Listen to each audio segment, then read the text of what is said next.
Apologies if I sound in any way weird during this video. I'm currently sick. We're moving on. It feels inevitable that I should at some point sit down to make this video.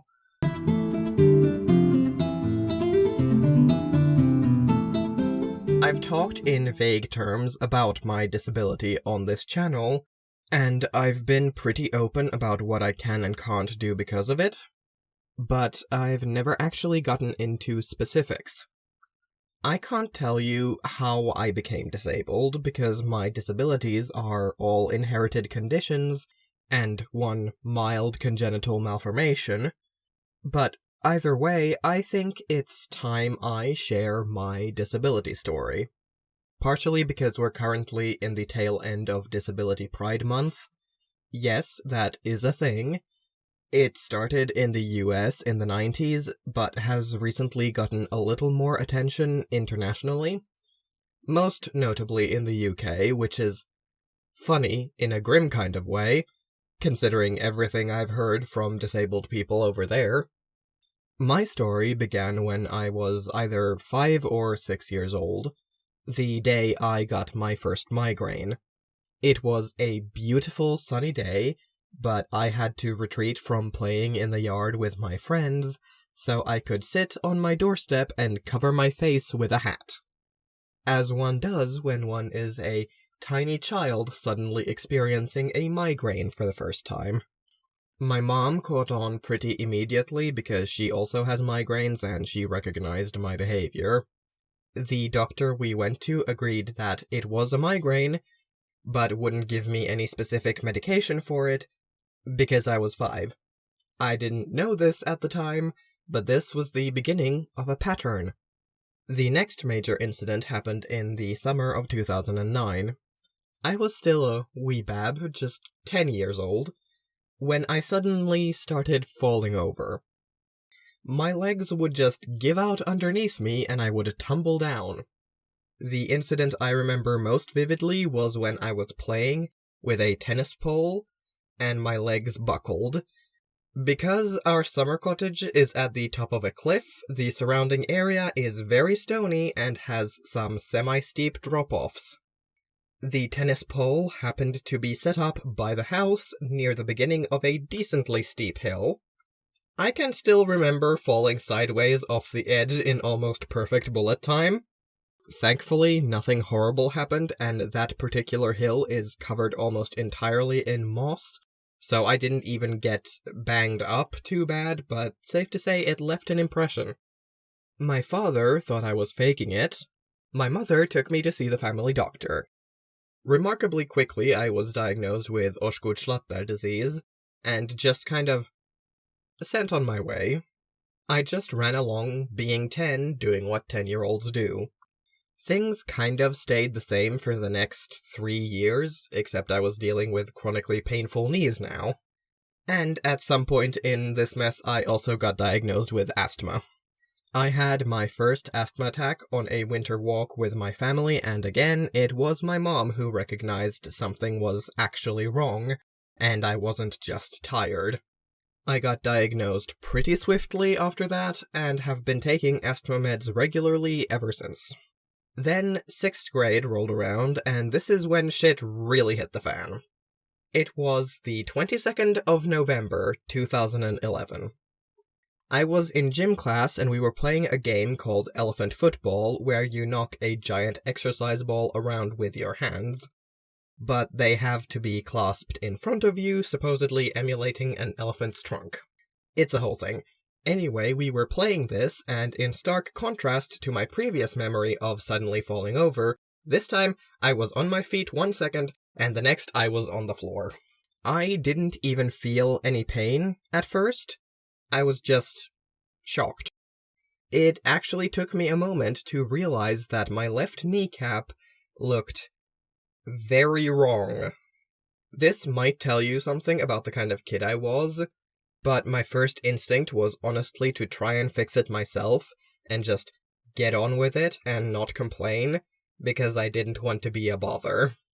That obviously didn't work because it was actually dislocated, if you've never seen what a dislocated kneecap looks like before, I don't recommend Googling it. It is a deeply unsettling sight. When I realized I wouldn't be able to just grin and bear this one, I started to try and draw attention to myself. Funnily enough, this is the part of the whole experience that fucked me up more than the actual injury.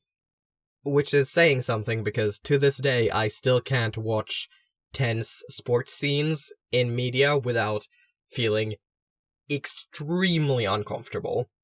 No one even noticed I'd gone down until I started calling for help. Granted, I was always a quiet and non-athletic kid, but still. Honestly, at that point, I wasn't even consciously in pain. I was just scared, and I have never felt so utterly alone before or since as I did sitting on that lacquered wood floor with the dawning realization that no one had even noticed I was missing from the fray.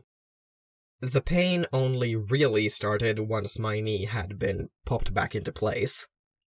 Once someone did finally notice me, the teacher called the school nurse, who luckily happened to actually be there that day. They also called the ambulance and my parents, and I just kind of lay back in a daze until the EMTs came in and popped my knee back into place and loaded me up onto a stretcher and wheeled me out of the school to the ambulance. It was the most exciting thing that had happened in a while at my tiny school. My mom rushed over as quick as she could after the school called her and followed the ambulance to the hospital. At the hospital, they did all the checking they needed to do. I had to wait a bit in the middle of everything because a much younger kid who'd broken their arm pretty badly got wheeled into the same room as me, and of course, they took priority. That visit didn't really come to any conclusions, they just gave me a knee support and some temporary crutches and told me to stay off the leg for a while. Also, I got into physiotherapy after that. In the years following, my left knee luxated a couple more times, and my right knee did so once as well.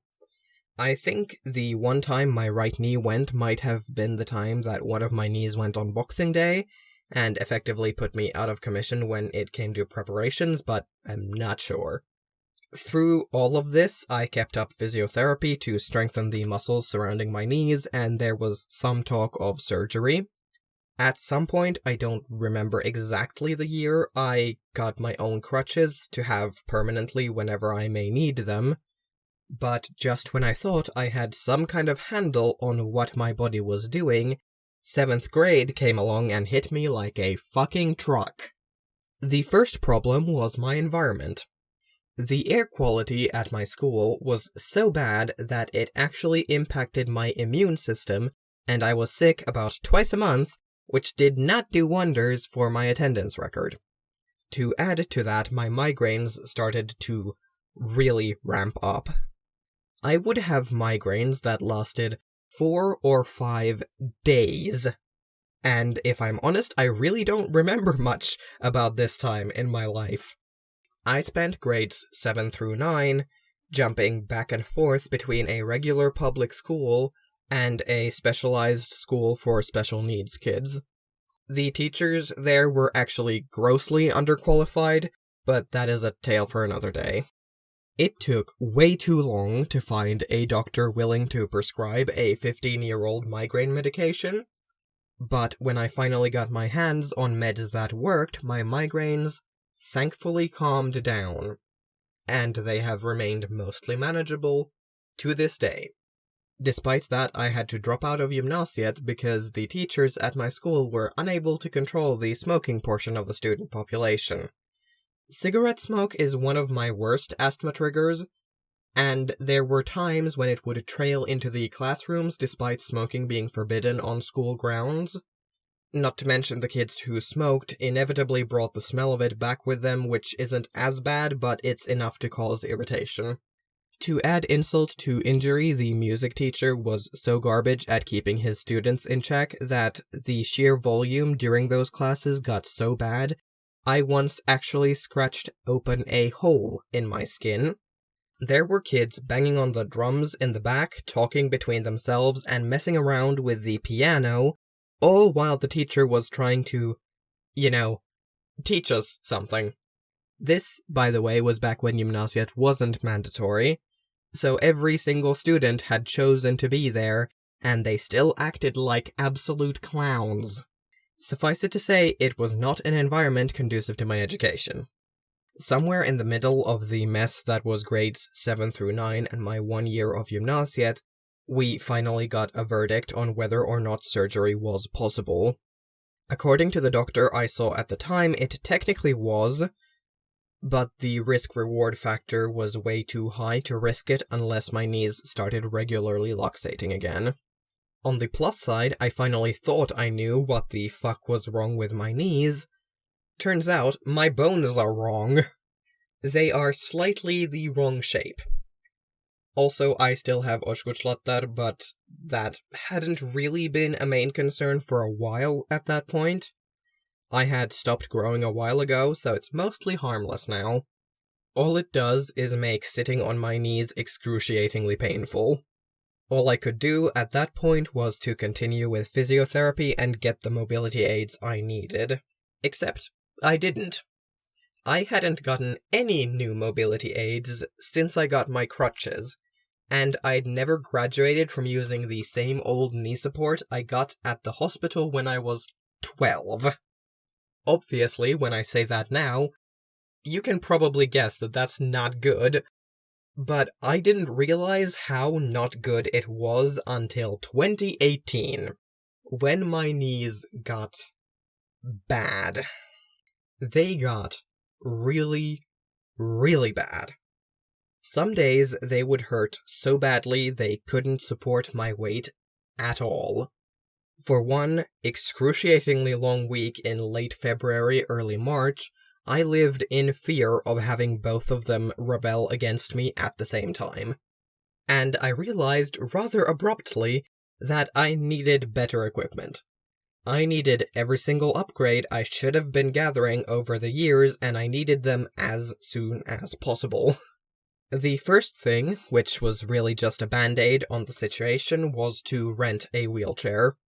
It was a hospital model, which was horrendous, but it was also the cheapest option to keep myself afloat until I could get one of my own.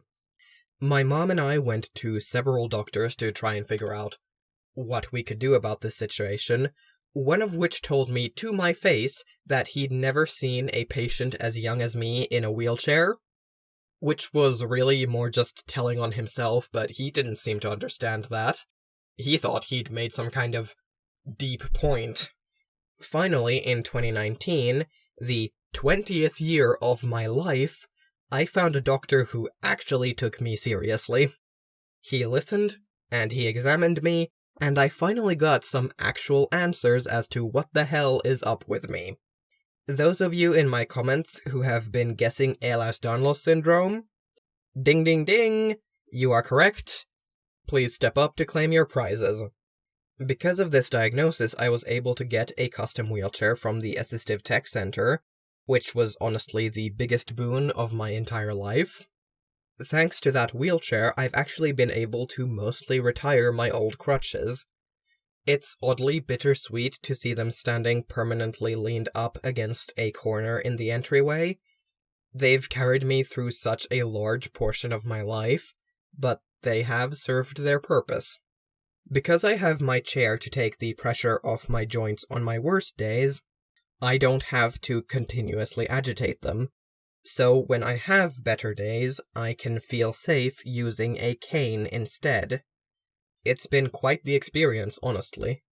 As a bonus, my cane is actually a hand-me-down from my paternal grandparents, both of whom are now dead. So having it at my side constantly feels like I'm carrying a piece of them with me. I also finally got diagnosed with autism with traits of ADD when I was 21, but that's a different story. The final remaining mystery at this point re-emerged in the summer of 2018. That is, I suddenly began to lose control of some or all of my voluntary movement for short periods of time. Usually between 5 and 20 minutes. that hadn't really happened since I was a kid, and I'm still not fully clear on what it's all about.